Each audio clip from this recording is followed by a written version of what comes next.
kuinua kinywa changu kwa mifano, nitayatamka yaliyosikika tangu awali. Kisha Yesu akawaambia makutano, akawaaga makutano, akaingia nyumbani, wanafunzi wake wakamwendea akasema, tufafanulie mfano wa magugu na kondeni. Akajibu akasema, azipandaye zile mbegu njema ni Mwana wa Adamu, zile konde ni ulimwengu, zile mbegu njema ni wana wa Ufalme, na yale magugu ni wana wa yule mwovu. Yule adui aliyepanda ni Ibilisi. Mavuno ni mwisho wa dunia, na wale wapandao ni malaika. Basi kama vile magugu yakusanyavyo na kuchomwa motoni, ndivyo itakavyokuwa katika mwisho wa dunia. Mwana wa Adamu atawatuma malaika zake, nao watakusanya kutoka katika ufalme wake machukizo yote na hao watendao maasi, na kuwatupa katika tanuru ya moto. Ndipo utakapokuwa kilio na kusaga meno. Ndipo wenye haki watakapong'aa kama jua katika ufalme wa Baba yao. Mwenye masikio na asikie. Neno la Bwana.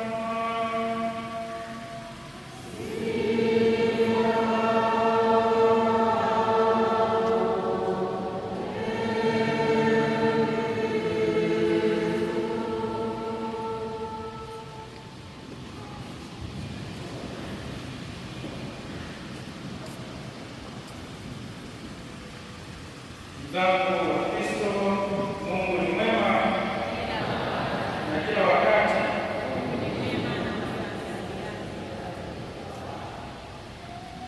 Kama nilivyotangulia kusema, Dominika ya leo inaendelezwa kwa mifano ambayo Yesu anatoa kwa mafundisho kwa wanafunzi wake, ambao kwa nyakati zetu ni sisi anaotufundisha. Dominika iliyopita nadhani sala yangu ilikuwa ni kwamba tustawi, tuwe mbegu nzuri. Lakini tunajua kwamba mpanzi alipokuwa anapanda mbegu, haikusemekana kama kuna mbegu ilikuwa ni mbaya, lakini zilipotua zile mbegu kulikuwa na shida sasa. Na kama alipanda chema, tukawa tunatafakari sisi ambao sasa tunapandiwa ile neno la Mungu na kuhubiriwa kwetu, kwamba tutasali, wengine tunaye 30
na watatu wakawa wamekosea sana.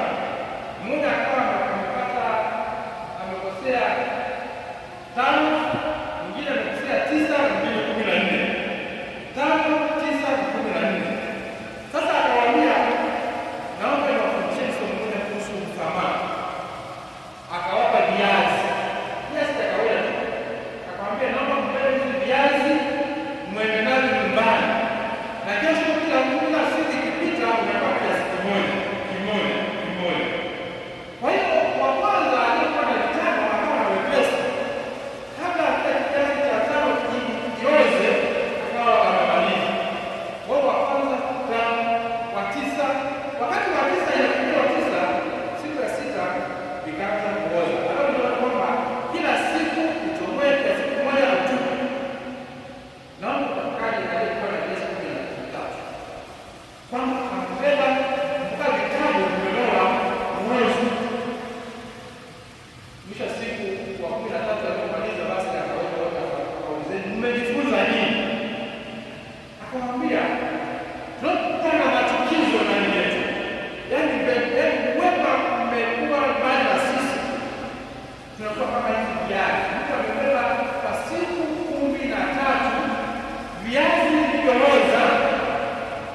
Mungu atujalie mioyo ya kusamehe, msamaha upate kustawi katika ulimwengu wa sasa, kusiwe na machukizo. Atujalie kuwa watu wa amani, atujalie kuwa watu wa rehema na wa neema, atujalie kuwa watu wa msaada. Astawishe ndio neema ambayo imepandwa ndani yetu ipate kuzaa matunda, tukiombea wenzetu, wanafamilia wenzetu, wafanyakazi wenzetu, majirani zetu, ndugu zetu. Neema hii ya Mungu ipate kustawi ndani ya mioyo yao.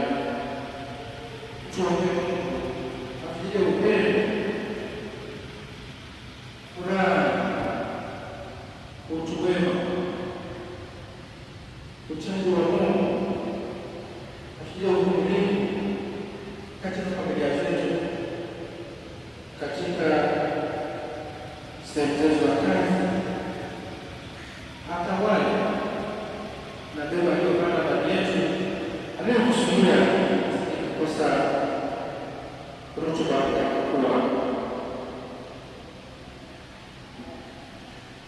Mungu pia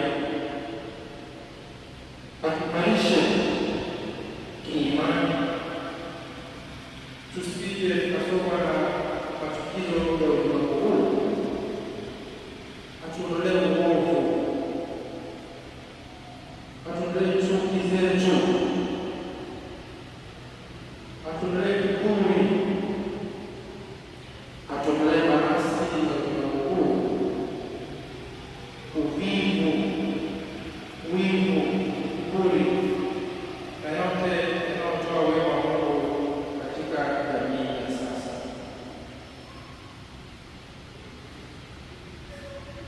Na tumuombe basi atujalie neema ya kuepuka pale ambapo tumeshindwa kukuza neema hiyo ndani yetu, atujalie neema hiyo ya kutafuta wema kama mwana mpotevu aliporudi akaondoka na akaenda kutubu, ndio kutubu dhambi zetu na kumrudia Mungu.